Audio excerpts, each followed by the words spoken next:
கன்னிமரியாளுடைய 2ஆம் ஆண்டு நினைவு பலியமைத்து அவருடைய ஆமையை பாற்றலாக ஒப்புக் கொடுக்கப்படுகிறது.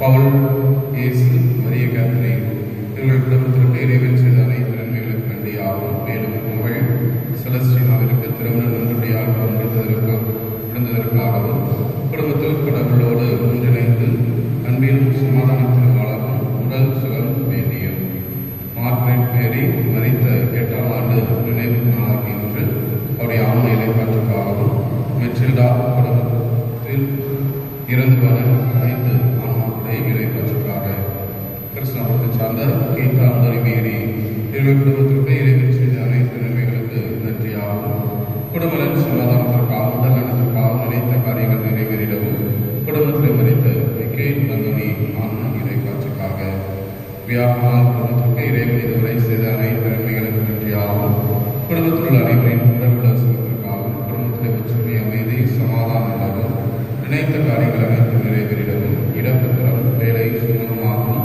சீக்கிரமாகவும் முடியடையவும் பேரன்பேத்திகள் அனைவருடைய இறைஞானம் மற்றும் கல்வி ஆசிரியத்திற்காகவும் சௌந்தர்யாவுக்கு பரிபூர்ண சுகம் கிடைக்கவும் குடும்பத்திலே மறைந்த வியாபகன், சௌரியம்மாள், மிக்கேலம்மாள், அந்தோனி மற்றும் மறைத்த அனைத்து ஆன்மாக்களை இலைக்காட்சிக்காக சென்னையை சார்ந்த திரு பிரான்சிஸ் அவருடைய ஆன்மா இலைக்காட்சிக்காகவும் ஞான சௌந்தரி, தம்புராஜ், இருதயம் மற்றும் மேரி இவருடைய ஆன்மா இலைக்காட்சிக்காக இந்த திருப்பலியானது ஒப்புக் கொடுக்கப்படுகிறது. இந்த கருத்துக்களோடு நம் ஒவ்வொருவருடைய தனிப்பட்ட கருத்துக்களையும் இறைவன் பாதம் மௌனமாக ஒப்புக் கொடுத்து ஜெபிப்போம். இறையேசுவில் பிரியமானவர்களே, இன்று ஆண்டுடைய பொதுக்கால 6வது வாரத்தை சிறப்பு செய்கின்றோம். கட்டளைகள் மனித வாழ்வுக்கு கொடுக்கப்பட்டிருக்கின்றன. அந்த கட்டளைகள் கடவுளை நோக்கி அழைத்து செல்லக்கூடியதாக இருக்க வேண்டும் என்பதை கடவுள் எதிர்பார்க்கின்றார். இதைத்தான் இன்றைய நற்செய்தி நமக்கு சுட்டிக்காட்டுகிறது. கடவுளோடு இருக்கின்றோம் என்று சொல்லிக்கொண்டு கட்டளைகளை கடைபிடிக்காமல் அல்லது கட்டளைகளை கடைபிடித்தும் அதில் இருக்கக்கூடிய உண்மையான அர்த்தத்தை புரிந்து கொள்ளாமல் பல நேரங்களிலே வாழ்ந்து கொண்டிருக்கின்றோம். அத்தகைய நேரங்களை நினைத்து பார்ப்போம். கட்டளைகள் என்பது மனித வாழ்விற்கு, குறிப்பாக கடவுளுக்கும் மனிதனுக்கும் இடையே இருக்கக்கூடிய உறவை ஒன்றிப்பதாக இருக்கக்கூடிய ஆற்றலையும் அருளையும் இறைவனிடம் கேட்டு இந்த திருப்பலியிலே காணுவோம். திருப்பலியை தப்பு முறையிலே ஒப்புக் கொடுக்க நாம் செய்த குற்றங்களை நினைத்து பார்ப்போம். அவற்றுக்காக மனம் வருந்துவோம்.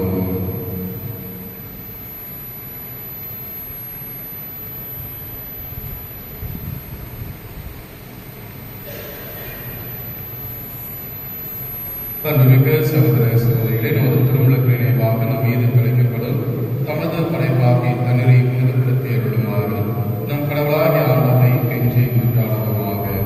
அவரே நமக்கு உதவி அளித்து நாம் பெற்றுக்கொண்ட தூய ஆவிக்கு உண்மை உள்ளங்களாய் நிலைத்திருக்க அருள்வாராக. என்றென்றும் வாதம் இல்லாமல் இறைவா, வாழ்வின் மற்றும் தூய்மையின் தொடக்கமான தண்ணீரின் வழியாக மக்கள் புனிதமடைந்து நிலைவாழ்வின் கொடையை பெற வேண்டும் என்று திருவிழமானே. இத்தண்ணீரை புனிதப்படுத்தியுள்ள உண்மை வேண்டுகின்றோம். ஆகவே உமது நாளாகி இன்று உமது அருள்காவலை பெற விரும்புகின்றோம். வாழ்வழைக்கும் உமது அருள் உச்சனையங்கள் புதுப்பித்தருளும். இத்தண்ணீரினால் எங்கள் உள்ளத்தையும் உடலையும் தீமை அனைத்திலும் இருக்க காத்தருள்வீராக. இவ்வாறு நாங்கள் தூய இதயத்துடன் அனைவரும் உமது மீட்பை பெற்றுக் கொள்ளவும் தகுதி வருவோமாக. எங்கள் ஆண்டவராகிய கிறிஸ்துவுடைய ஆத்மாவை கொண்டாடுகின்றோம். இறைவா, தண்ணீர் வர அது உட்பிட வேண்டும் என்று இறைவாக்கினர்களை சவடியாக கற்பித்து உமது படைப்பு பொருளாகிய இந்த குப்பை பரிவிறக்கத்துடன் புனிதப்படுத்தியுள்ள உம்மை தாழ்மையுடன் வேண்டுகின்றோம். ஆண்டவரை உப்பு கலந்த தண்ணீர் தெளிக்கப்படும் இடமெல்லாம் தீயோனின் தாக்குதல் அனைத்தும் தோல்வியற செய்கிறாக. உன் தூய் ஆவியாருடன் இருந்து எங்களை இடையிறாத காத்தருள்வாராக. எங்கள் ஆண்டவராகிய கிறிஸ்துவுடைய ஆத்மாவை கொண்டாடுகின்றோம்.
எல்லாம் இறைவன் நம் பாவங்களிலிருந்து நம்மை தூய்மைப்படுத்துவாராக.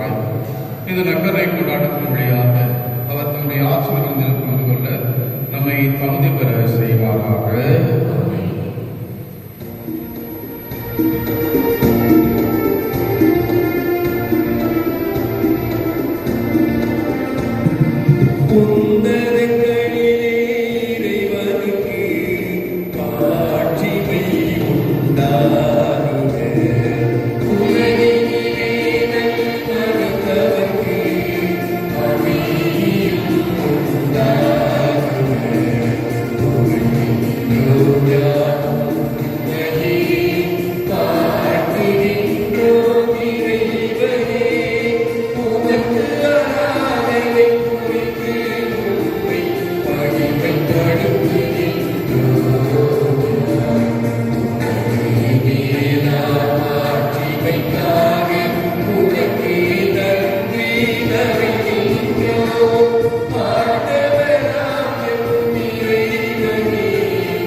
இறைவா, உண்மையும் நேர்மையும் உள்ள நெஞ்சங்களில் நீர் குடிகொள்வதாக உறுதியளித்தும் நீரே எங்கள் உள்ளங்களில் நீர் தங்குவதற்கு ஏற்றவார் நாங்கள் வாழ எங்களுக்கு அருள்வீராக. உமோடும் தூயாவியாரின் ஒன்றிப்பின் இறைவனாய் என்றென்றும் வாழ்வோம். ஆட்சி செய்கின்றவரும் உமது திருமகனுமாகிய இயேசு கிறிஸ்து வழியாக உம்மை மன்றாடுகின்றோம்.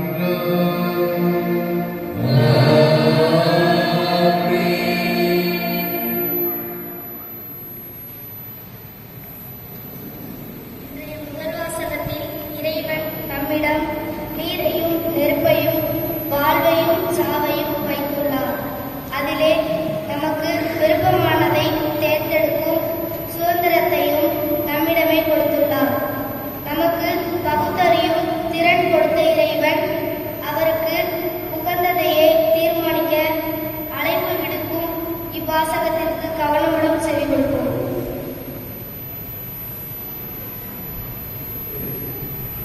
முதல் வாசகம். இறை பற்றின்றி இருக்க ஆண்டவர் யாருக்கும் கற்பிக்கவில்லை. சீராக்கின் ஞான நூலிலிருந்து வாசகம்.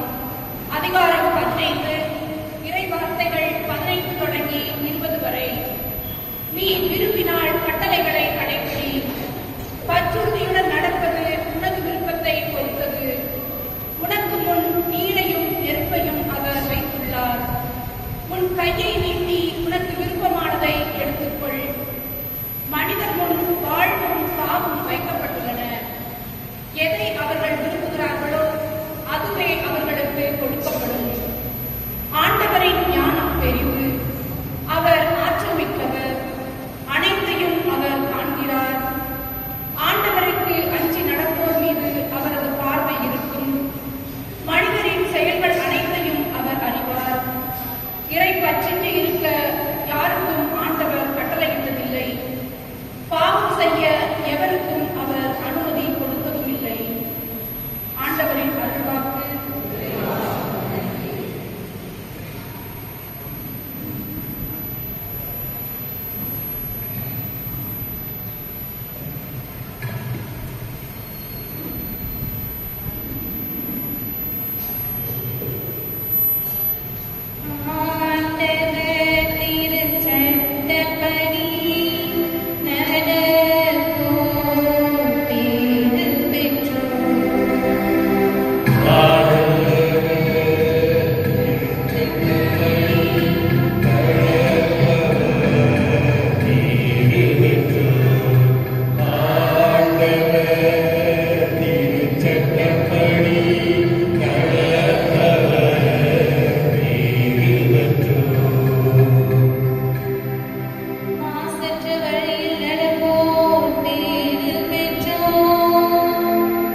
அதிகாரம் 2 இறை வார்த்தைகள் 6 தொடங்கி 10 முடிய. சகோதர சகோதரிகளே, முதிர்ச்சி பெற்றவர்களோடு நாங்கள் ஞானத்தை பற்றி பேசுகிறோம். ஆனால் இது உலக ஞானம் அல்ல, உலக தலைவர்களின் ஞானமும் அல்ல. அவர்கள் அழிவுக்கு உரியவர்கள். வெளிப்படுத்தப்படாமல் மறைபொருளாய் இருக்கும் இறை ஞானத்தை பற்றியே நாங்கள் பேசுகிறோம். அதை நாம் மேன்மை பெற வேண்டும் என்னும் நோக்குடன் உலகம் தோன்றும் முன்பே கடவுளின் திட்டத்தில் இருந்தது. இவ்வுலக தலைவர்கள் எவரும் அதை அறிந்து கொள்ளவில்லை. அறிந்திருந்தால் அவர்கள் மாட்சிக்குரிய ஆண்டவரை சிலுவையில் அறிந்திருக்க மாட்டார்கள். ஆனால் மறைநூலில் எழுதியுள்ளவாறு தம்மிடம் அன்பு கொள்கின்றவர்களுக்கு என்று கடவுள் ஏற்பாடு செய்ததை கண்ணுக்கு புலப்படவில்லை, செவிக்கு எட்டவில்லை, மனித உள்ளமும் அதை அறியவில்லை. இதை கடவுள் தூய ஆவியாரின் வழியாக நமக்கு வெளிப்படுத்தினார். தூய ஆவியாரே அனைத்தையும் திருவி ஆகின்றார். கடவுளின் ஆழ்ந்த எண்ணங்களையும் அறிகிறார். ஆண்டவர் வழங்கும் அருள்வாக்கு.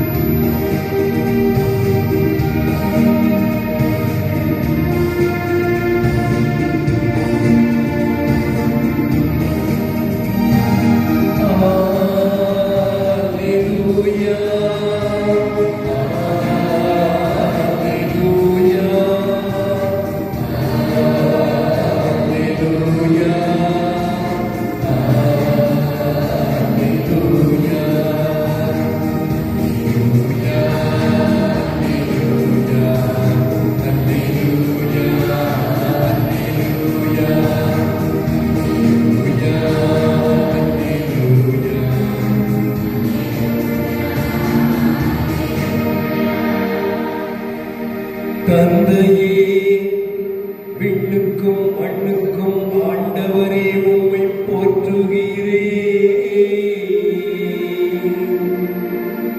ஏனெனில் ஞானிகளுக்கும் அறிஞர்களுக்கும் இவற்றை மறைத்து குழந்தைகளுக்கு வெளிப்படுத்தினீர். அல்லேலூயா,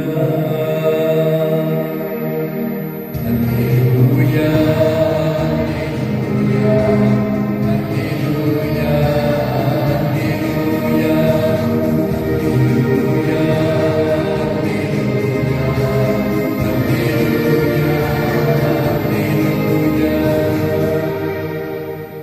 ஆண்டவர்களோடு இருப்பாராக.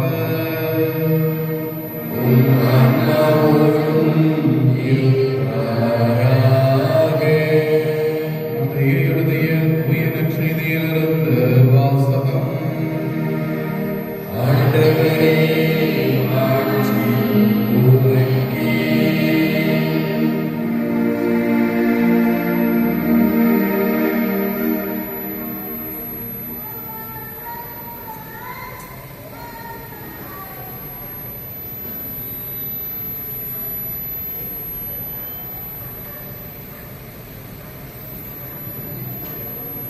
மத்தேயு எழுதிய நற்செய்தி அதிகாரம் 5 திருவசனங்கள் 17 முதல் 37 முடிய. அக்காலத்தில் இயேசு தம் சீடரை நோக்கி கூறியது: திருச்சட்டத்தையோ இறை வாக்குகளையோ நான் அழிக்க வந்தேன் என நீங்கள் எண்ண வேண்டாம். அவற்றை அழிப்பதற்கல்ல, நிறைவேற்றுவதற்கே வந்தேன். விண்ணும் மண்ணும் ஒழிந்து போகவும் திருச்சட்டம் யாவும் நிறைவேறும். அதன் ஒரு சிற்றெழுத்தோ ஒரு புள்ளியோ ஒழியாது என உறுதியாக உங்களுக்கு சொல்கிறேன். எனவே இக்கட்டளைகளில் மிக சிறியது ஒன்றையேனும் மீறி அவ்வாறே மக்களுக்கும் கற்பிக்கிறவர் விண்ணரசில் மிக சிறியவர் என கருதப்படுவார். இவை அனைத்தையும் கடைபிடித்து கற்பிக்கிறவரோ விண்ணரசில் பெரியவர் என கருதப்படுவார். மறைநூல் அறிஞர் பரிசேயர் ஆகியோரின் நெறியை விட உங்கள் நெறி சிறந்திருக்கட்டும். இல்லையெனில் நீங்கள் விண்ணரசுக்குள் புக முடியாது. உங்களுக்கு சொல்கிறேன்.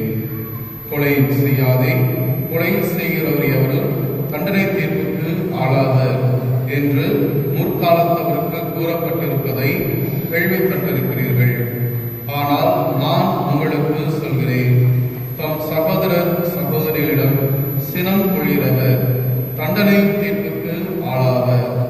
தம் சகோதரரையோ சகோதரியையோ முட்டாளை என்பவர் தலைமைச் சங்க தீர்ப்புக்கு ஆளாவர். அறிவிலியே என்பவர் எரி நரகத்துக்கு ஆளாவர்.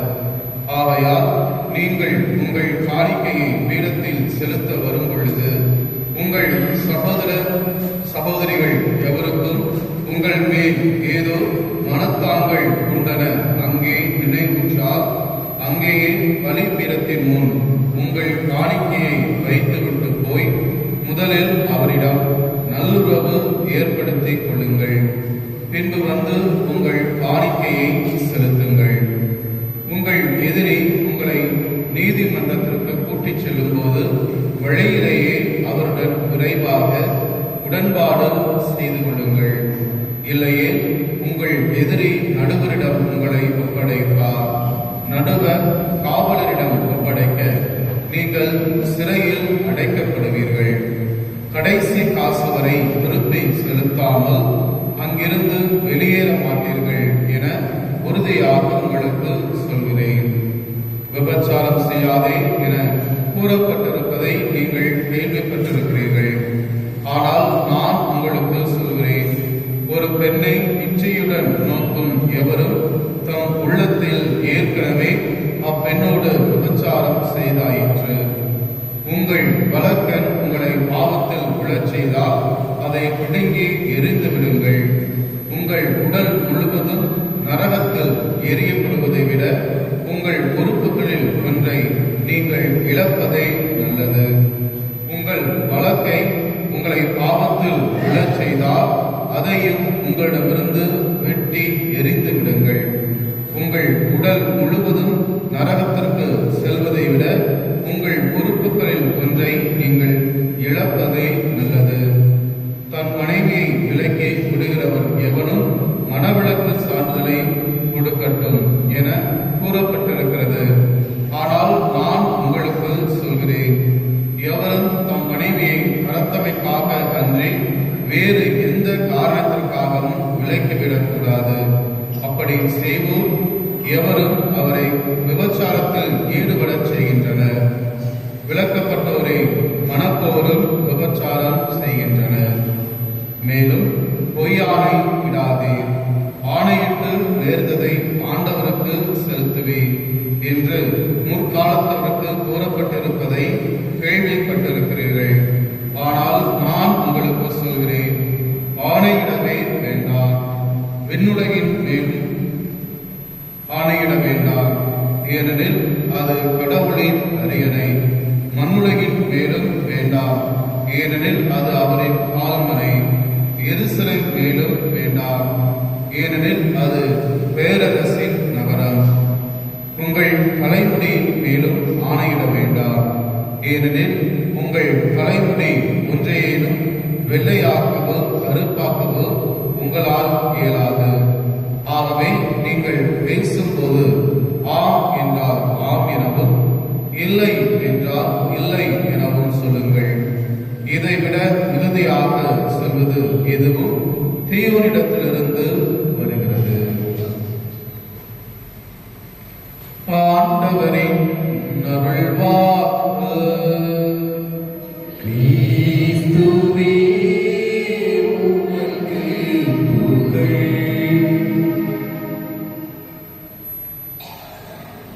இயேசுவில் பிரியமானவர்களே, ஆண்டினுடைய பொது காலம் 6வது வாரத்தை இன்று நாம் சிறப்பு செய்து கொண்டிருக்கின்றோம். கடந்த வாரம் மத்தேயு நற்செய்தி 5ஆம் அதிகாரத்திலே நாம் வாசிக்க கேட்டோம். அதனுடைய தொடர்ச்சியை இந்த வாரத்திலே நாம் வாசிக்க கேட்டிருக்கின்றோம்.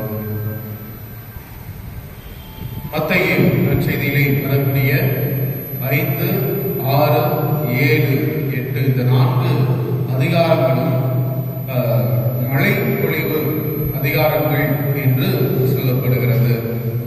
ஏனென்றால் இந்த 4 அதிகாரங்களுமே கடவுளுடைய உண்மை தன்மையை, கடவுளுடைய நற்செய்தியின் படிப்பினையை அங்கு எடுத்துச் செல்லக்கூடியதாக இருக்கின்றது. எவ்வாறு இப்பொழுது அதை பயன்படுத்துகிறீர்களா என்று தெரியவில்லை. சல்லடை கேள்விப்பட்டிருக்கீங்களா? சல்லடை மாவு பூரா அதில் போட்டு சலிப்போம். சலிச்சோம்னா கீழே பூரா என்ன இருக்கும்? கீழே பூரா என்ன இருக்கும்? மாவு. அது நல்லதா இல்லை தூசி நிறைஞ்சதா இருக்கும்? கீழே உள்ள மாவு நல்ல மாவு இருக்கும். அப்ப இந்த அச்செய்தியை சல்லடை போட்டு நாம் சலித்து பார்த்தோம் என்று சொன்னால் அந்த கீழே இருக்கக்கூடிய அந்த பகுதி அது நல்ல பகுதியாக இருப்பதை போல மற்ற அந்த நற்செய்திகளிலே நல்ல நற்செய்தியாக இருக்கக்கூடியது எது என்று சொன்னால் இந்த மத்தேயு நற்செய்தியில் வரக்கூடிய மழை பொழிவாக இருக்கின்றது. ஆக இந்த 4 அதிகாரங்களும் நற்செய்திகளுக்குள் நல்ல நற்செய்தியை எடுத்துச் சொல்லக்கூடிய ஒன்றாக இருக்கிறது. அன்புக்குரியவர்களே, இந்த நற்செய்தியை நாம் பகுதி பகுதியாக பிரிக்கின்ற பொழுது கடவுள் சீனாய் மலையிலே மக்களுக்கு கொடுத்த அந்த 10 கட்டளைகளுக்கு ஒத்திருக்கிறது. கடவுள் முதலாக இஸ்ரேல் மக்களோடு செய்து கொண்ட உடன்படிக்கைக்கு பிறகு கொடுத்த கட்டளை 10 கட்டளை. 10 கட்டளைகளிலே முதல் 2 கட்டளை யாரை சார்ந்ததாக இருக்கும்? கடவுளை சார்ந்ததாக இருக்கிறது. முதலாவதாக என்ன கட்டளை? நமக்கு நாமே கடவுளை தவிர வேறு ஒரு கடவுள் இல்லாமல் இருப்பதாக. இரண்டாவது, கடவுளுடைய திருநாமத்தை வீணாக சொல்லாதிருப்பாயாக. மூன்றாவது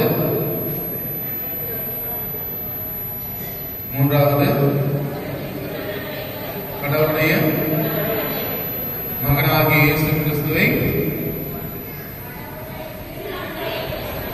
கடவுளுடைய திருநாட்களை பரிசுத்தமாக அனுசரிக்க வேண்டும். இந்த 3 கட்டளைகள், 2 கட்டளைகள் அல்ல, 3 கட்டளைகள் கடவுளை சார்ந்ததாக இருக்கிறது.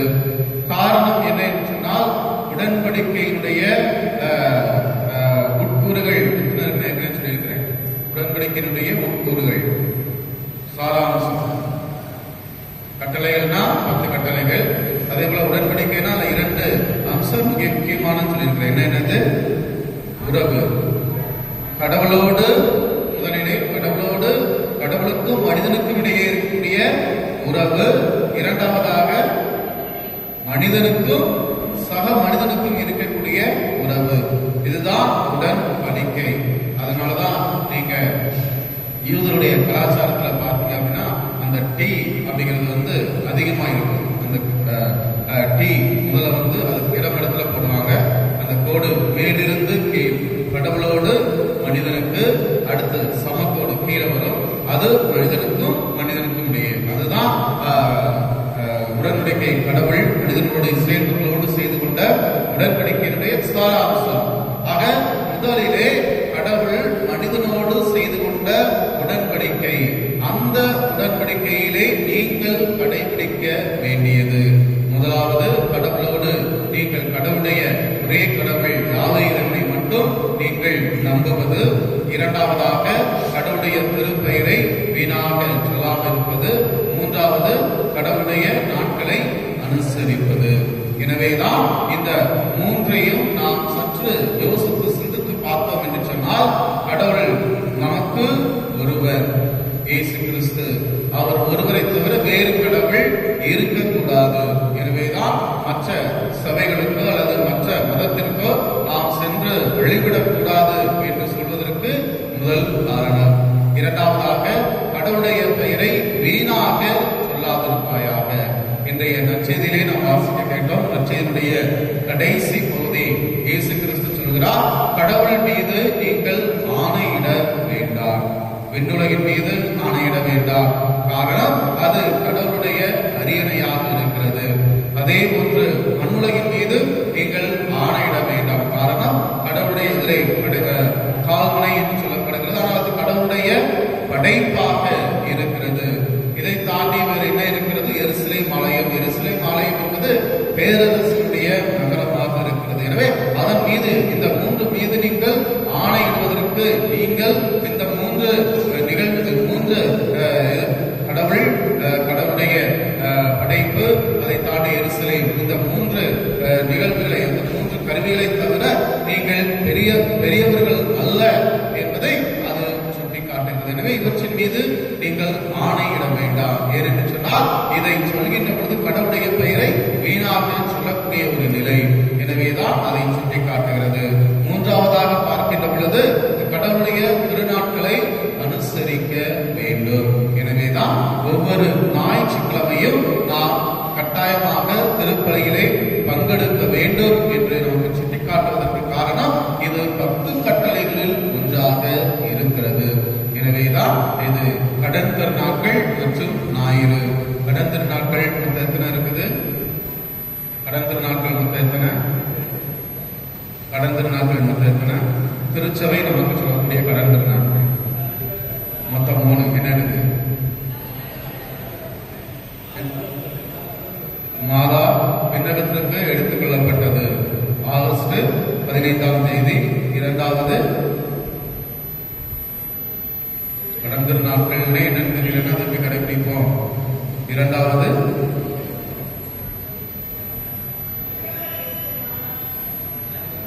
மாதாவுக்கு ஒரு நாள் கொடுத்தாச்சு. அடுத்து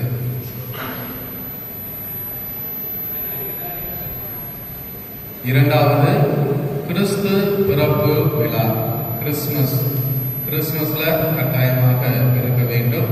3வது பிறப்புல இருந்துச்சுன்னா என்ன இருக்கும்? அப்ப என்ன திருவிழா? ஈஸ்டர், உயிர்ப்பு பெருவிழா. இந்த 3 நாட்களும் கடன் திருநாட்கள். இதற்கு என்ன சொல்றது, விதிவிலக்கே சொல்லவே முடியாது. எனக்கு அங்க வேலை இருந்துச்சு, இங்க வேலை இருந்துச்சு, அந்த நாள் இருந்துச்சு, இந்த நாள் இருந்துச்சு.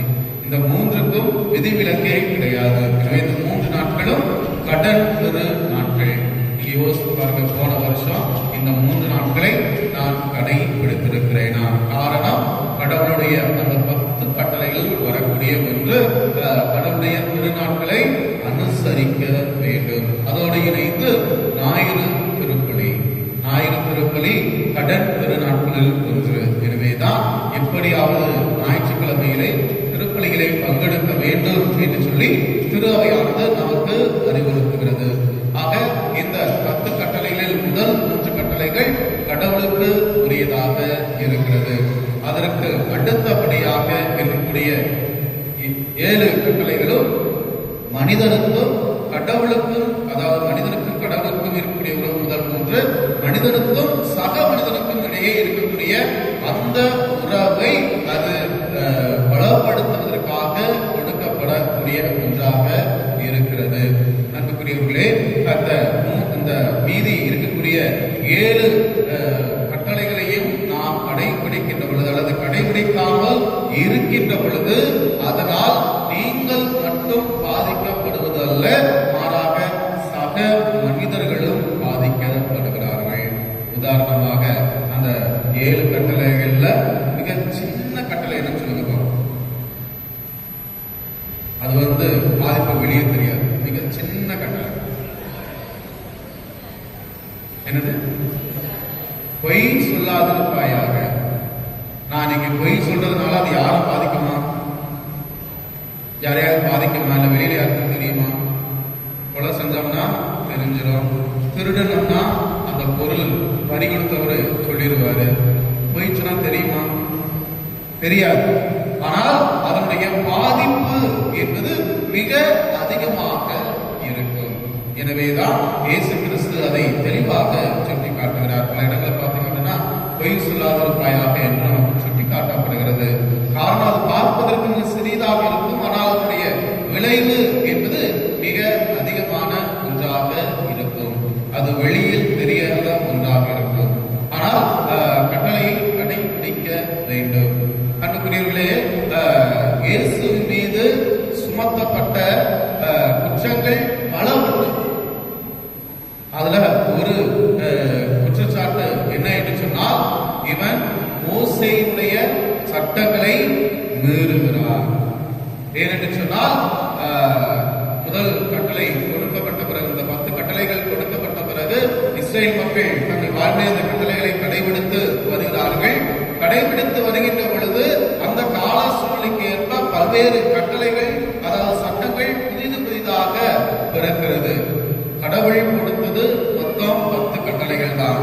ஆனால் இஸ்ரேல் மக்கள் கடைபிடிக்க வேண்டிய கட்டளைகள் என்று சொல்லி மொத்தம் 613 கட்டளைகள் இருந்தது.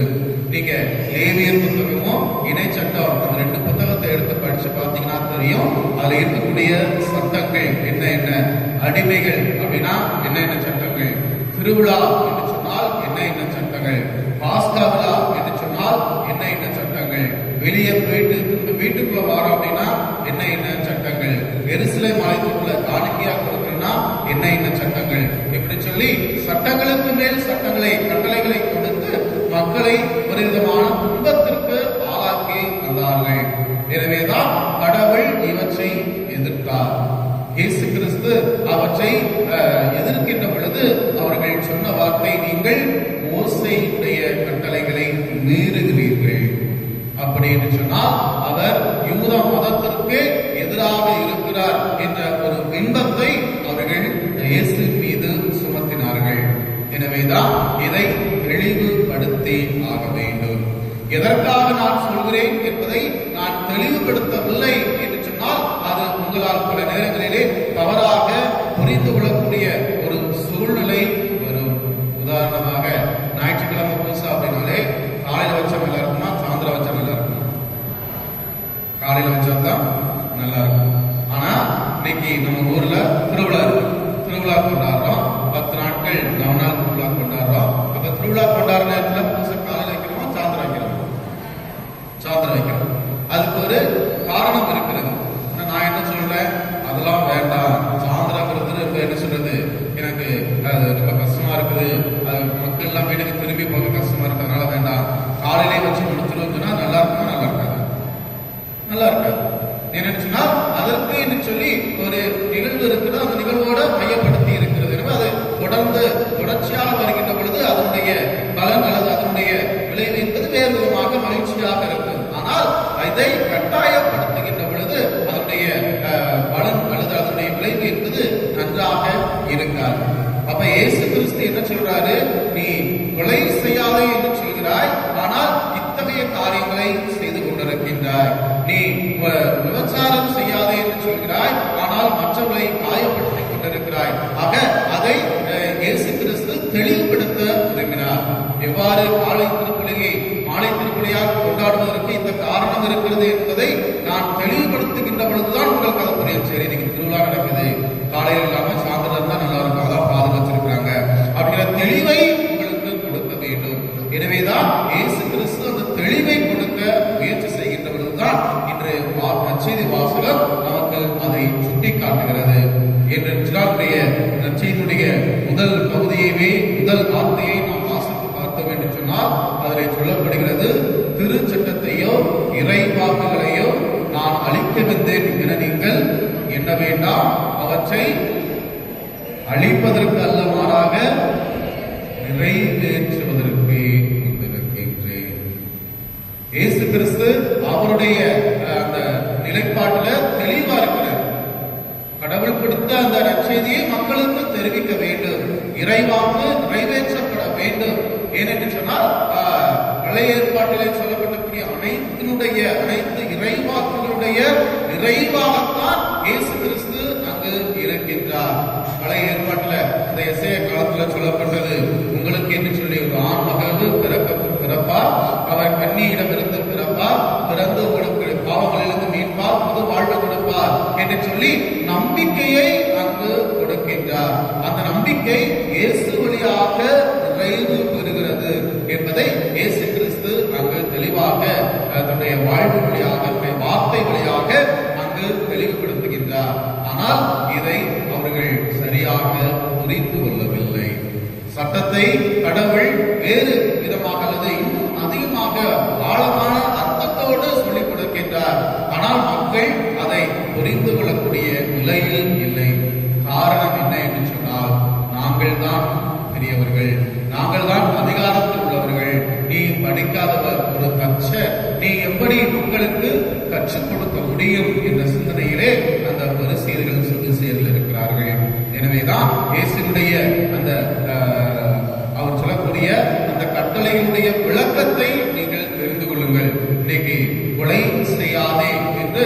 திருச்சட்டம் கூறுகிறது. கொலை அப்படின்னா என்ன செய்யுது? ஒண்ணு துப்பாக்கியால மற்றவங்களை சுடுறது, அல்லது கத்தியால இல்ல அருவாளால வெட்டுறது, அவங்க ரத்தத்தை கீழே சிந்துறது, இதுதான் கொலை. ஆனா இயேசு கிறிஸ்துடைய கண்ணோட்டத்துல கொலைனா எப்படி இருக்குன்னு பாருங்க. தம் சகோதரர் சகோதரிகளிடம் சினம் கொள்கிறவர் தண்டனை தீர்ப்புக்கு ஆளாவர். கடவுள் சொல்கிறார், நீங்கள் என்ன செய்து அதையும் தாண்டி நீங்க கோவப்பட்டீங்கனால அது எதற்கு சமம்? நீங்க எதற்கு சமம்? அவங்கள நீங்க கொலை பண்ணிட்டீங்கன்னு அர்த்தம். இன்னைக்கு நியூஸ்ல வச்சுட்டு இருக்கிறேன், யாராவது ஒரு ஆளை பார்த்து உங்களுக்குலாம் என்ன சொல்றது அறிவு இருக்குதா, நீங்க எப்படி பண்ணிட்டீங்களே செஞ்சுட்டீங்களே, இனிமே என் கண்ணு முன்னாடியே முடிக்காதுன்னு சொல்லி நம்ம இடத்துல இருந்து கோவப்பட்டோம் அப்படின்னா அந்த மனிதனுடைய நிலை எப்படி இருக்கு யோசிச்சு பாருங்க. ஒரு 500 பேத்துக்கு மேல இல்ல ஒரு 300 பேத்துக்கு மேல இருக்கக்கூடிய இடத்துல அவங்கள பத்தி நான் அவங்க திட்டுகின்ற பொழுது ஒரு பக்கம் என்ன சொல்லுவாங்க, அவரு தப்பு பண்ணிருப்பாரு, அதனாலதான் காதல் கட்டியிருப்பாரு அப்படின்னு சொல்லக்கூடிய இது உண்டு. இன்னொன்னு என்ன சொல்லுவாங்க, இவரு என்னதான் இருந்தாலும் காதல் இப்படியா செய்யறது. அப்ப அந்த மனிதனுடைய பெயர் என்பது அங்கு பாழாக்கப்படுகிறது. யார் யாரெல்லாம் மனிதனுடைய பெயரை பாழாக்குகிறார்களோ அவர்களெல்லாம் யார் என்ன செய்கிறார்? கொலை செய்கிறார்கள். இது முதலாவது. இரண்டாவது பார்க்கின்ற பொழுது விபச்சாரம் செய்யாதே. ஒரு பெண் அல்லது ஒரு ஆணோடு தவறாக இருக்கின்ற அல்லது தனிமையான அறையில் இருக்கின்ற பொழுதுதான் இது நடக்கிறது. இது என்ன சொல்றது, சட்டத்திற்கு எதிராக நடக்கக்கூடிய ஒன்று. ஆனால் இயேசுடைய படிப்பினை எப்படி இருக்குன்னு பாருங்க. நீங்க தனியா போகணுங்கிற அவசியம் இல்லை, ஒரே அறைக்குள்ள இருக்கணுங்கிற அவசியம் இல்லை. ஆனால் உங்களுடைய சிந்தனையிலே நீங்கள் தவறு செய்தீர்கள், அந்த பெண்ணை இச்சையோடு நீங்கள் நினைத்து பார்த்தீர்கள் என்று சொன்னாலே அது என்னது? அது விபச்சாரம் ஆயிற்று. காரணம் என்ன என்று சொன்னால் இவை எண்ணத்திலிருந்து பிறக்கிறது. ஆக நல்லா யோசிச்சு பார்த்தீங்க அப்படின்னா இயேசுடைய அந்த கட்டளையினுடைய விளக்கம் புதிய கட்டளை கொடுக்கல. இயேசு கிறிஸ்து புது கட்டளை கொடுக்கல, ஆனால் அந்த கட்டளைக்கு அவர் கொடுக்கக்கூடிய புதிய விளக்கம் என்ன என்று சொன்னால் கொலை செய்யாதே என்பதற்கு அவர் சொல்லக்கூடிய புதிய விளக்கம், நீ கோபப்பட்ட அப்படின்னாலே அவனை கொலை செஞ்சுட்டேன்னு அர்த்தம். அதனால கோபப்படாதீங்க. நீங்க அந்த பெண்ணோட இருக்குங்கிற அவசியம் கிடையாது. அந்த பெண்ணை பத்தியோ அல்லது ஒரு ஆணை பத்தியோ நீங்க தவறாக என்ன ஆரம்பிச்சீங்கன்னா நீங்க அந்த பெண்ணோடு இச்சையிலே இருக்கிறீர்கள் என்று அது விபச்சாரம் செய்கிறீர்கள் என்பதனுடைய ஒரு அடையாளமாக இருக்கிறதாக இங்க என்ன சொல்றாங்க. ஆக்சுவலி இது சொல்லக்கூடியது 2 கட்டளைகளை தான் அதிகமாக மையப்படுத்துகிறார். ஒன்று பொய் சொல்லாத, இரண்டாவது விபச்சாரம் செய்யாத. அந்த 2க்கும் உரிய ஒரு விளக்கத்தை கடவுள் கொடுக்கிறார். ஒன்று, நீங்கள் கோபம் கொள்ளாதீர்கள். இரண்டாவது, உங்களுடைய சிந்தனையில் நீங்கள் தூய்மை உள்ளவர்களாக இருங்கள். இந்த 2க்கும் அவர் அடிப்படையாக வைத்தது இந்த 10 கட்டளையில் வரக்கூடிய அந்த 2 கட்டளைகள்.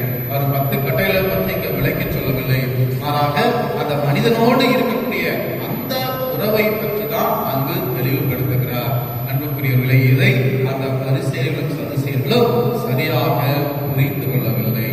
எனவேதான் அவர்கள் நீங்கள் சட்டத்தை மீறுகிறீர்கள் என்று சொல்லி கடவுள் மீது குற்றம் சுமத்துவதை பார்க்கிறோம்.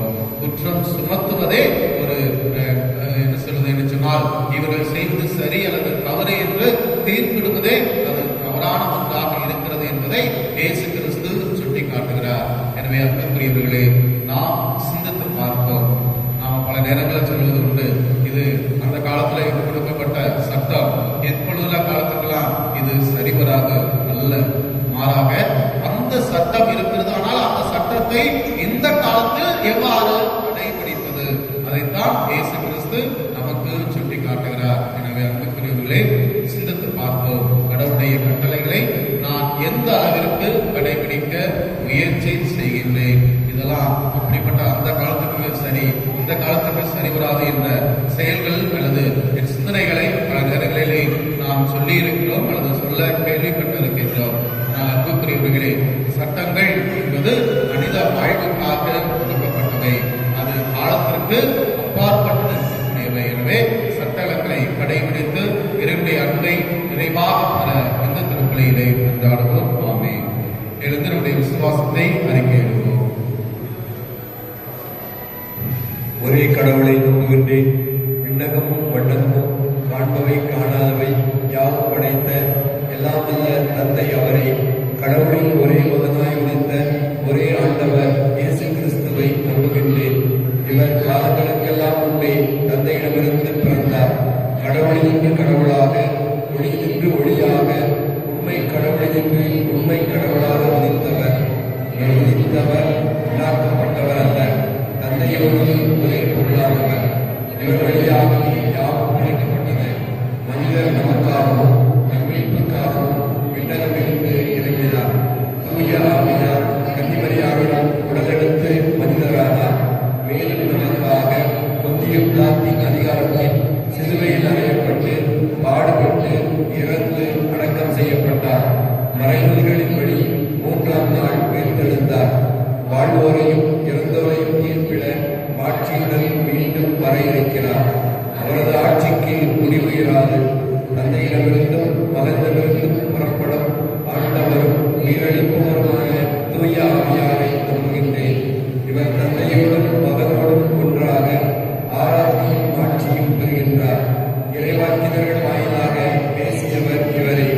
ஒரே புனித கத்தோலிக்க திருத்தூதர் வழிவரும் திரு அவையை நம்புகின்றேன். பாவ மன்னிப்புக்கான ஒரே திருமுழுக்கை ஏற்றுக்கொள்கின்றேன். இறந்தோரின் உயிர்ப்பையும் வரவிருக்கும் மறுவுலக வாழ்வையும் எதிர்பார்க்கின்றேன். ஆமென். நம்முடைய வழிபாட்டுகளை இறைவனுக்காக நடத்தி வைப்போம். நல்ல ஆயனாமின் இறைவா, எம் திருச்சபையை வழிநடத்தும் திருத்தந்தை, ஆயர்கள், குருக்கள், கன்னியர்கள், துறவர்கள் அனைவரையும் நீரே நிறைவாக ஆசிர்வதியும். அவர்கள் உம்மை போல நல்ல ஆயனாக இருந்து மக்களை வழிநடத்திச் செல்ல ஆற்றலையும் வல்லமையையும் தந்தருள வேண்டும் என்று இறைவா உம்மை மன்றாடுகிறோம்.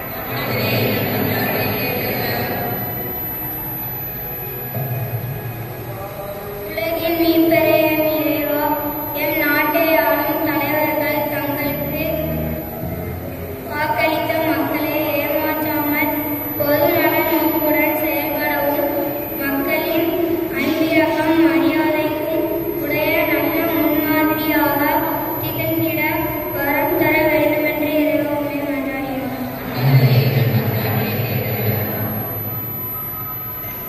இரக்கத்தின் ஊற்றே இறைவா, எம் குடும்பங்களில் நோயினால் அவதிப்படுகின்ற ஒவ்வொருவரையும் உம் பாதம் அர்ப்பணிக்கின்றோம்.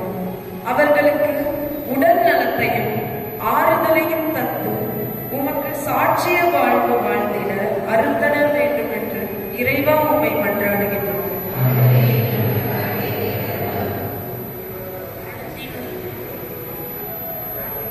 ஞானத்தின் ஒன்றே என் இறைவா, அரசு பொறுத்தேர்வு எழுதும் மாணவ மாணவியரும் இன்னும் அரசு தேர்வு எழுதும் அனைவரையும் பாதம் அர்ப்பணிக்கின்றோம்.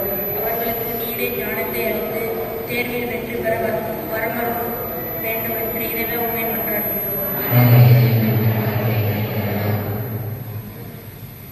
சிறு பிள்ளைகளை என்னிடம் வர விடுங்கள் என்று மொழிந்த எம் இறைவா, இந்த திருப்பலியை சிறப்பிக்கும் எம் மறைக்கல்வி குழந்தைகளை ஆசீர்வதியும். நாங்கள் எம் பெற்றோருக்கு கீழ்ப்படுத்தலுள்ள பிள்ளைகளாக வாழ வளர அருள் புரிய வேண்டும் என்று இறைவா உம்மை மன்றாடுகிறோம்.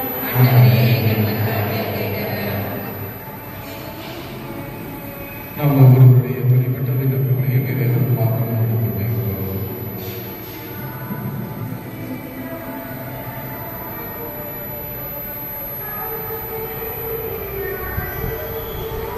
நாங்கள் இருந்து கேட்ட இந்த கொண்டாட்டங்களை எல்லாம் எங்கள் ஆனந்தாகிய கிறிஸ்துவை ஆகமை கொண்டாடுகின்றோம். ஆமென்.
வைத்தோம் பொன்னான வாழ்வை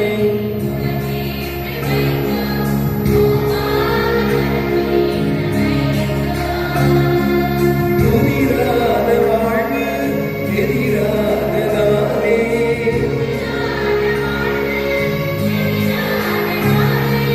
புதிராகச் செய்வாய் ஆண்டவனே உம் அருளோடு அன்போடு வந்தோம் காணிக்கை தந்தோம் கனிவோடு இருப்பாய் ஆண்டவனே உம் பணியோடு தீர்ப்பாய் தூயவனே.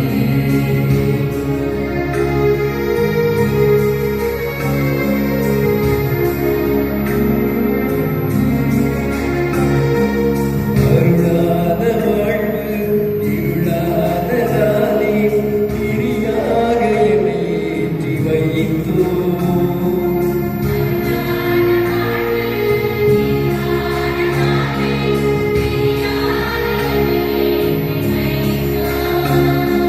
திரியாக கருகி மெழுகாக உருகி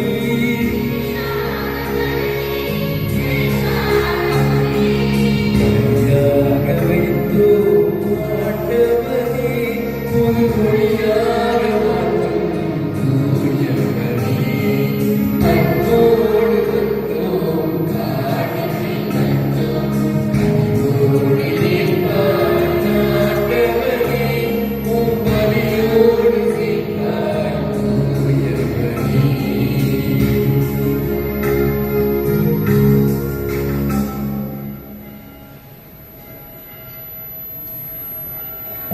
அன்புள்ளவர்களே, என்னுடைய மனைந்த பலி இயலாமல் இறைவனுக்கு ஏற்றதாகும்படி ஜெபியுங்கள். பெயரை புகழ்ச்சிக்காகவும் ஆட்சிக்காகவும் நபர் வெற்றிக்காகவும் புதிய திருவரை அனைத்து நலனுக்காகவும் ஒரு கையின்றி பணியை ஏற்றுக்கொள்வாராக. ஆண்டவரே, இந்த காணிக்கை எங்களை தூய்மைப்படுத்தி புதுப்பிக்கவும் வேண்டுகின்றோம். அதனால் மத திருவிழத்தை நிறைவேற்றுபவர்களுக்கு அது நிலையான பயன்பளிப்பதாக எங்கள் ஆண்டவராகிய கிறிஸ்து வழியாக உம்மை வென்றாடுகின்றோம்.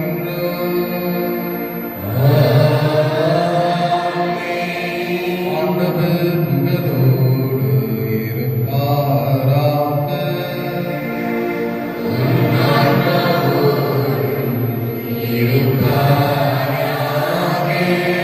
இதைகளை மேலே எழுப்புங்கள். ஆண்டவரிடம் எழுப்பியுள்ளோம். நம் இறைவனாகிய ஆண்டவருக்கு நன்றி கூறுவோம். அது தகுதியும் நீதியுமானதே. ஆண்டவரே, தூயவரான தந்தை, என்றும் வாழும் எல்லாம் வல்ல இறைவா, என்னாலும் எவ்விடத்திலும் நாங்கள் உமக்கு நன்றி செலுத்துவது மெய்யாகவே தகுதியும் நீதியுமாகும். எங்கள் கடமையும் மீட்புக்குரிய செயலுமாகும்.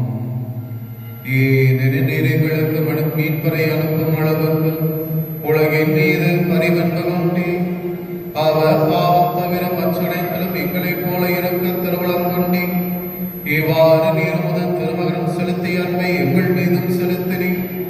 நாங்கள் கீழ்ப்படியாமையால் பாவம் செய்து இழந்த உம்முடைய கொடைகளை அவருடைய கீழ்ப்படிதலால் மீட்டு எங்களுக்கு அருளினார்.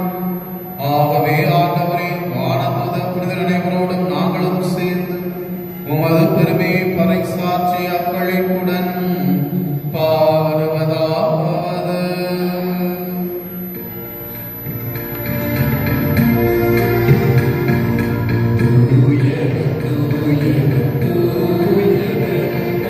நாடுகளின் கடவுளும் ஆண்டவர் விண்ணகமும் மண்ணுலகும் உமது ஆட்சியால் நிறைந்துள்ளன.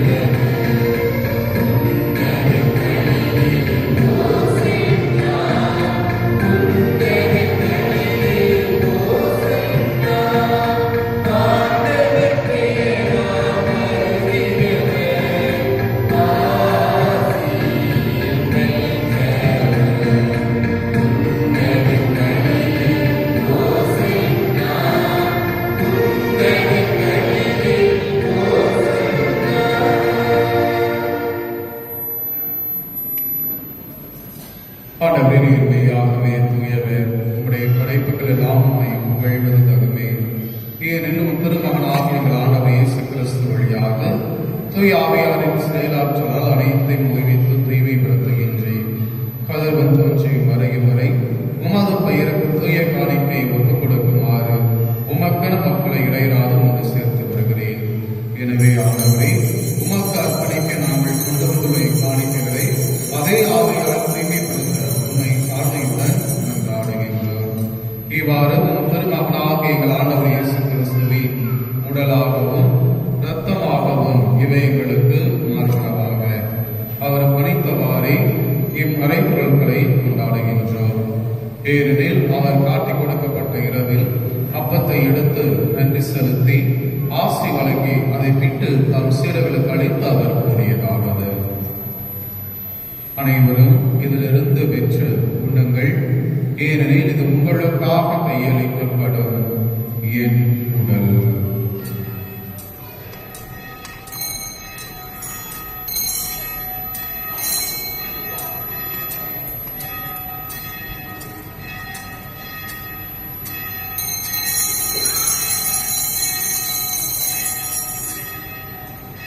அவனவை இரவு விருந்தை அருந்திய பின் கிண்ணத்தை மடுத்து மீண்டும் அவருக்கு நன்றி கூறி தம் சீடர்களுக்கு அளித்து அவர் கூறியதாவது: அனைவரும் இதிலிருந்து பெற்று பருகுங்கள், ஏனெனில் இது புதிய நிலையான உடன்படிக்கைக்குரிய என் இரத்தத்தின் கிண்ணம்.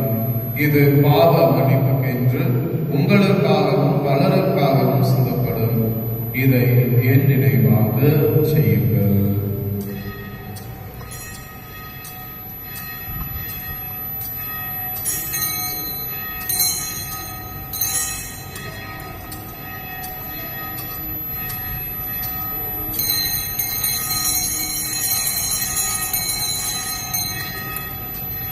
நம்பிக்கையின் மறைபொருள்.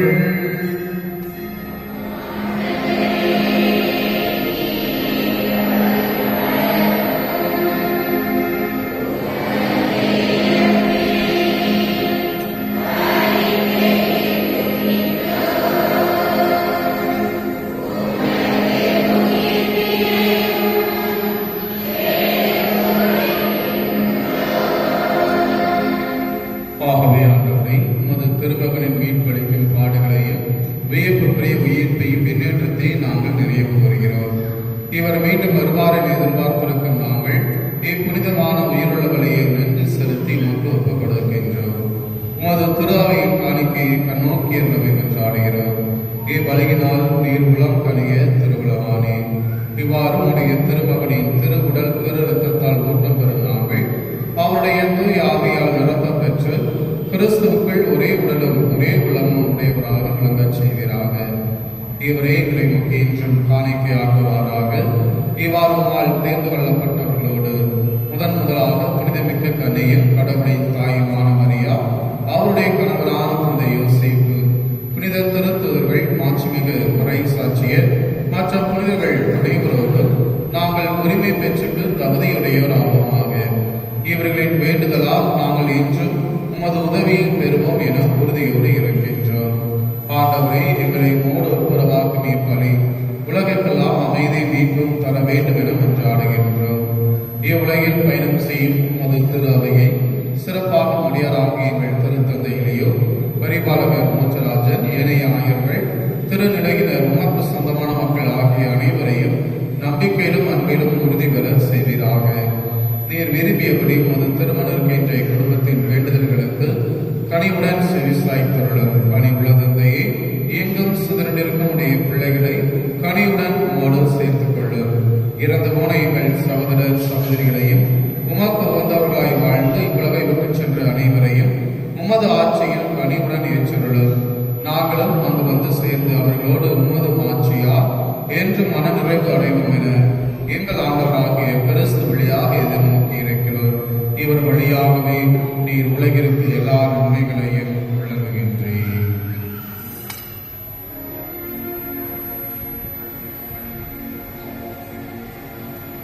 இவர் வழியாக இவரோடு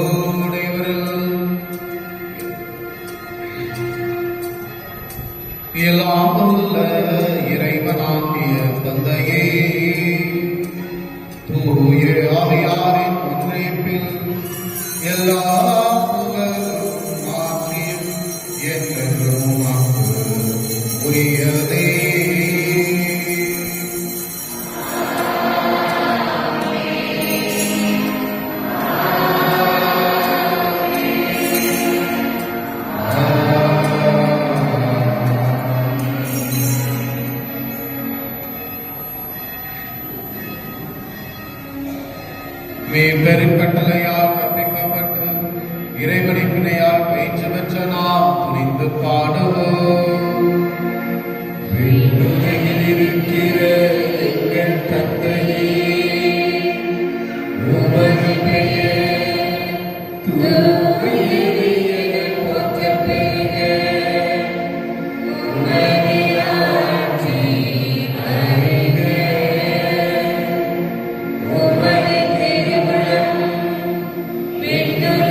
எங்களை விடுவித்து எங்கள் வாழ்நாளில் அமைதியை கனிவுடன் அருள உம்மை மன்றாடுகின்றோம். உமது இரக்கத்தின் உதவியால் நாங்கள் பாவத்திலிருந்து எப்போதும் விடுதலை பெற்று யாதொரு கலக்கமுமின்றி நலமாயிருப்போமாக. நாங்கள் இது நோக்கி இருக்கும் பேரின்பத்துக்காகவும் எம் மீட்பராகிய இயேசு கிறிஸ்துவின் வருகைக்காகவும் காத்திருக்கின்றோம். ஆட்சியும் வல்லமையும் மாட்சியும் என்றென்றும் உமதே. ஆண்டவராகிய இயேசு கிறிஸ்துவே, அமைதியை உங்களுக்கு விட்டு செல்கிறேன், என் அமைதியையே உங்களுக்கு அளிக்கிறேன் என்று உம் திருத்தூதர்களுக்கு மொழிந்தீரே. எங்கள் பாவங்களை பாராமல் உமது துறாவிய நம்பிக்கையை கண்ணோக்கி உமது திருவுளத்திற்கு ஏற்று அதற்கு அமைதியை ஒற்றுமையும் அளித்தருள்வீராக. என்றென்று ஆட்சி செய்கின்றது நீரே.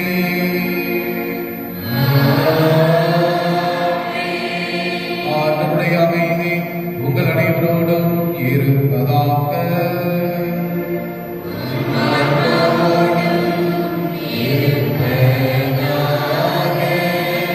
ஒருவருக்கொருவர் பிரசரிக்கின்ற அமைதி தன்னோடு பகிர்ந்து கொள்வோம். உலகின் பாவங்களை போக்கும் இறைவனின் செம்மறியே, நீங்கள் மேல் இரக்கமாயும். உலகின் பாவங்களை போக்கும் இறைவனின் செம்மறியே, நீங்கள் மேல் இரக்கமாயும்.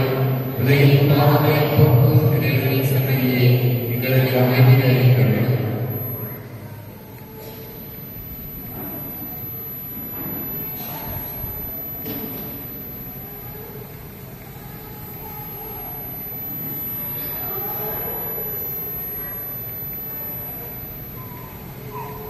இதோ இறைவனின் செம்மறி, இவரே இந்த உலகினுடைய பாவங்களை எல்லாம் போக்குகின்றவர்.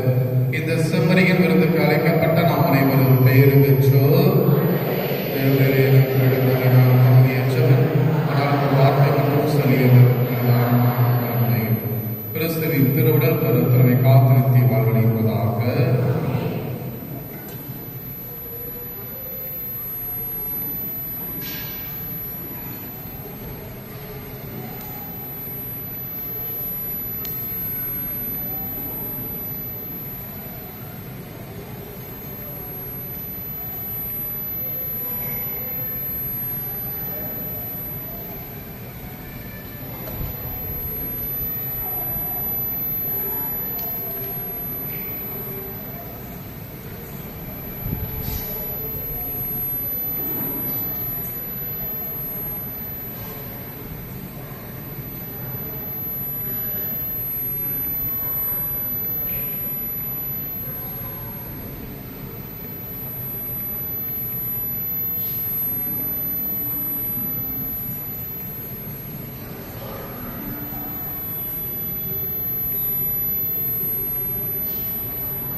அமைதி ஆகந்தனையாளவே ஆற்றல் வழங்கும் வீழ்ந்திரு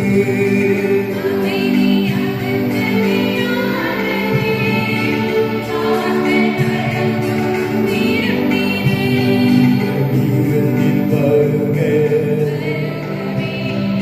வீருந்தாய் வாழ்க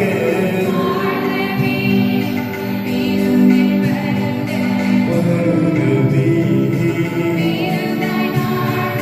வாழ்கவே அன்பு வாழ அனைத்தும் இழக்க அன்பனேசு வீழ்ந்திரு அன்பு வாழ்வை தேடும் பார்த்த அருந்தி மகிழும் திருந்திரு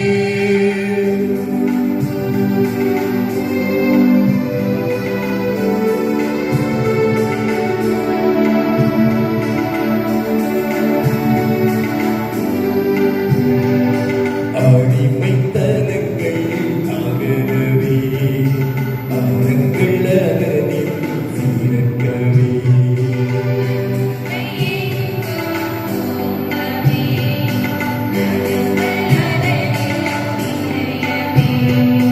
நீதி நேயம் நிலைக்கவே நீங்கா உறவின் நீருந்திரு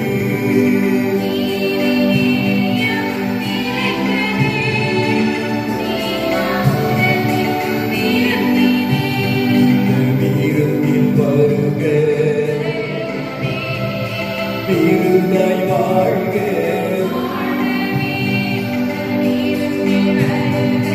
வருகவே வீருந்தாய் வாழ்க வாழ்கவே அன்பு வாழ அனைத்தும் இழந்த திருந்திரு அன்பு வாழ்வை தேடும் பார்க்க அருந்தி மகிழும் திருந்திரு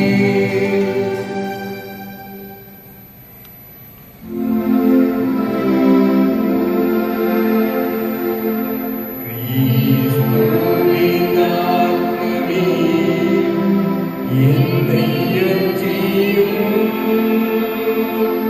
கிறிஸ்துவின் தேவனே என்னை ரட்சியும் கிறிஸ்துவின் இரத்தமே என்னை கூப்பியும் திருவிழா தீர்த்தமே என்னை துய்ப்பியும் கிறிஸ்துவின் பாடுகள் என்னை தேற்றிட அருள் நீரை இயேசுவே என்னை தேற்றிடும் அரிய காயங்களுள் என்னை வைத்திடும் பீந்திடா வண்ணமாய் என்றும் கட்டிடும் பொருது சத்ருவிடம் இன்றி காத்திடும் மரணவே நீதனில் என்னை கூப்பிடும் பரகதியினிடம் உம்மை வாழ்த்தவே பருகவென்றன்போடு என்னை ஏறிடும்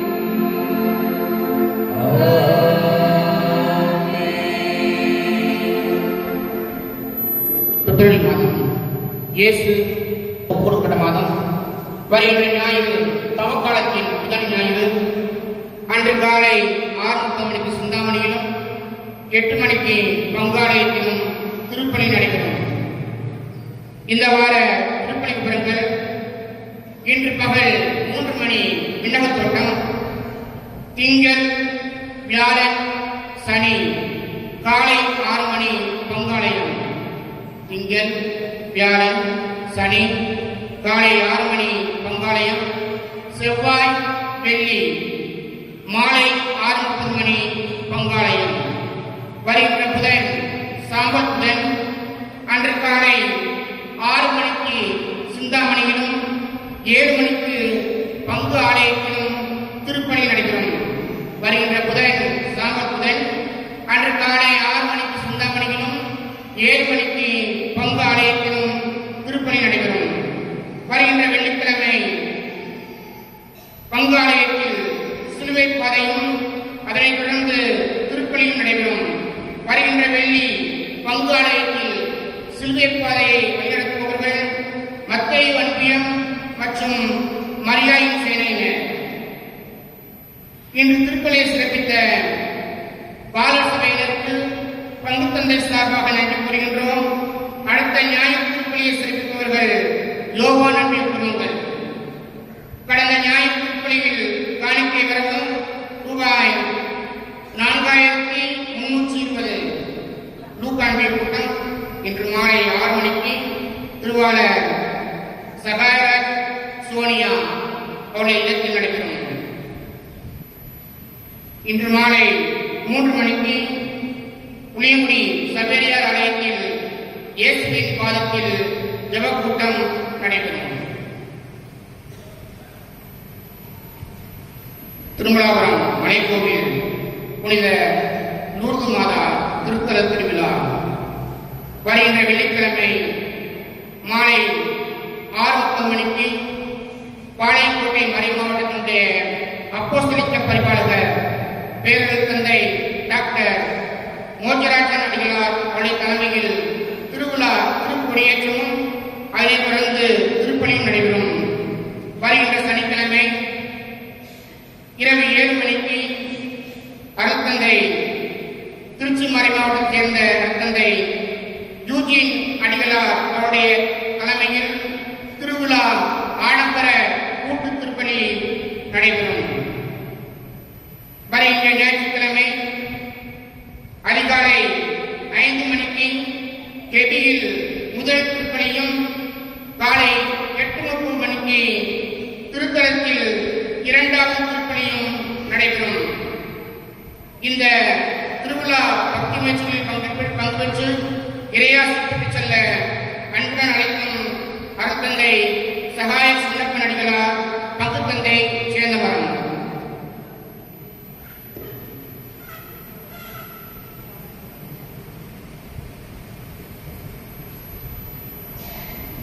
மறைக்கல்வி குழந்தைகளுக்கான பரிசு பட்டியல். பரிசினை வழங்க பங்கு தந்தை துணை பங்கு பியோஎபி Jobin Maryan, ஜோரபேல் Maryan, Sunil Jevan, Anbu Selvan, Veronica, செரபினா,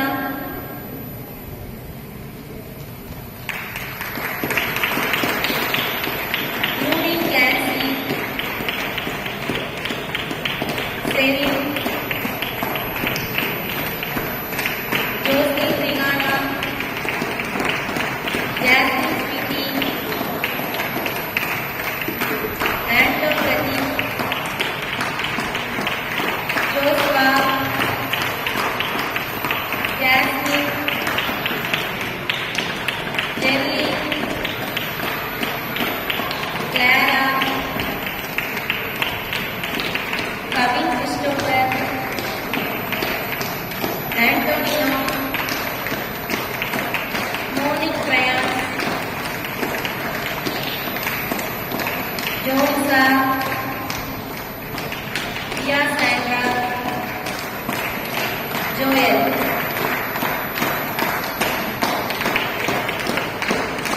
Jimmy Kennedy, Alvin, Rex, Jack, James Julian, Jimmy, Joria, Priscilla, Jessica, அன்பு கொச்சையன், சாமுவேல், சகாய ஜார்ஜ்,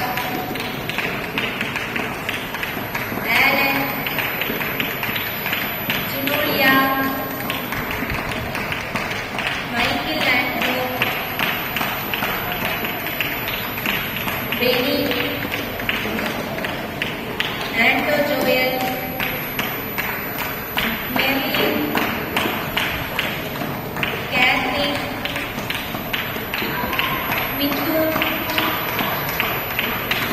பிரவீன், தர்ஷன், ஜெரால்ட், ரிதவ்.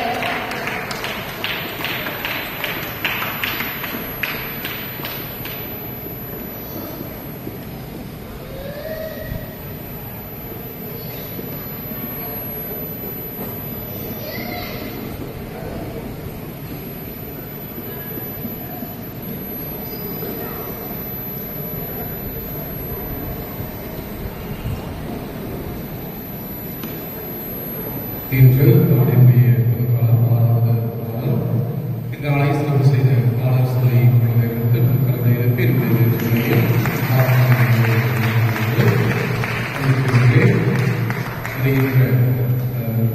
புதன்கிழமை நாம் களத்தினுடைய தொடக்க நாள். எனவே எல்லோரும் இந்த திருப்பலியிலே காலையிலே 7 மணி திருப்பலி நடைபெறக்கூடிய திருநீற்றத்தினுடைய திருப்பலியை கலந்து கொள்ள உங்களை உங்களோடு கேட்டுக்கொள்கின்றேன். அன்புக்குரியவர்களே, நம்முடைய ஆலயத்திலே இந்த சிலுவை பாதைக்குரிய படங்கள் புதியதாக வைக்கப்பட்டிருக்கிறது. அதற்காக நம்முடைய தமிழ் சார்ந்தவர்கள் முறையாக நடத்திருக்கிறார்கள். எனவே அவர்களுக்காக நன்றி தெரிவிப்போம். அதே வேளையிலே ஜெபிக்க கேட்டுக்கொண்டிருக்கிறார்கள். அவர்களுக்கு கடவுளுக்கு நம்முடைய நன்றிகளை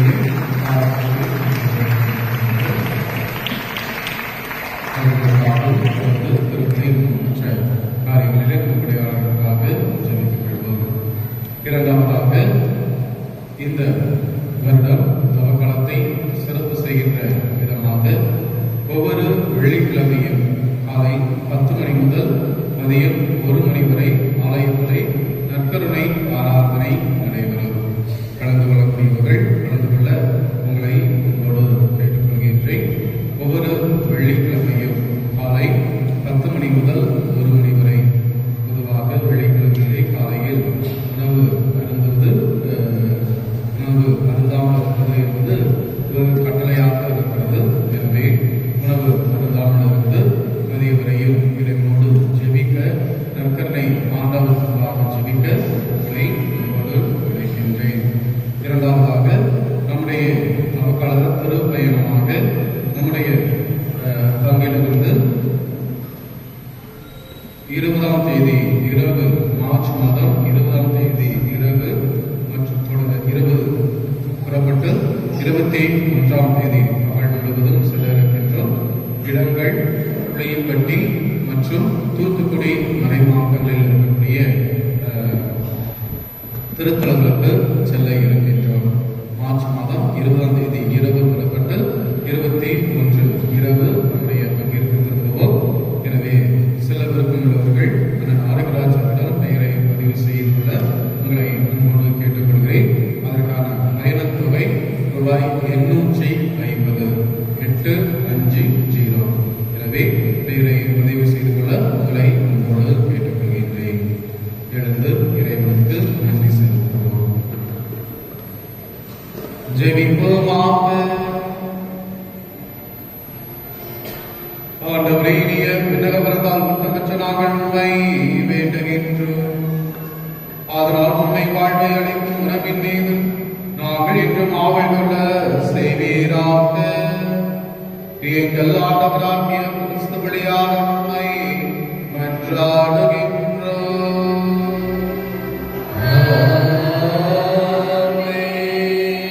ஆண்டவர்களோடு இருப்பாராக.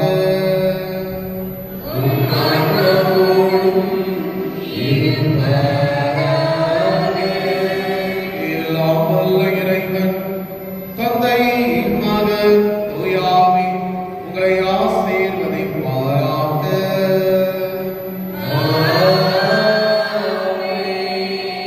சென்ற வாரங்கள் திருப்பலி நிறைவேறிற்று.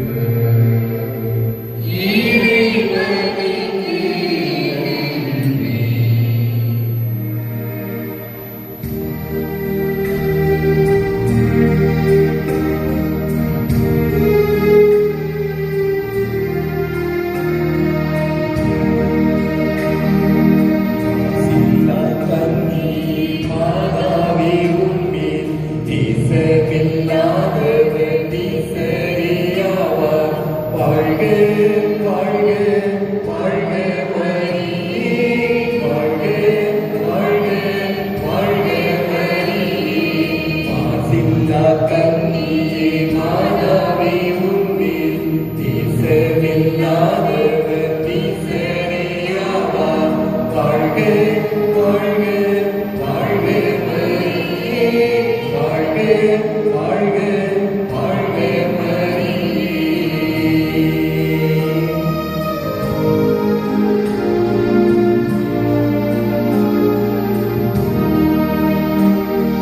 மூவரை தாயாசை முற்பாவர் பெற்றாய் ஆவியில்லாதோரை மாதினி பெற்றாய் வாழ்க வாழ்க வாழ்க மரியே வாழ்க வாழ்க வாழ்க மரியே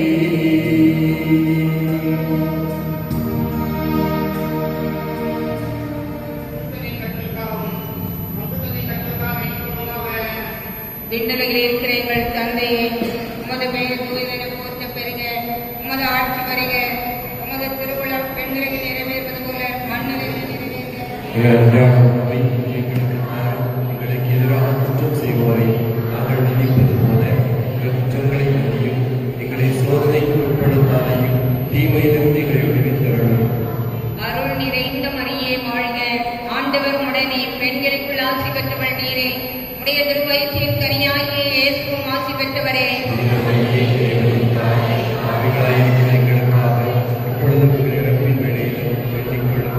தந்தைக்கும் மகனுக்கும் தூயாவியாருக்கும் ஆட்சி உண்டாவதாக.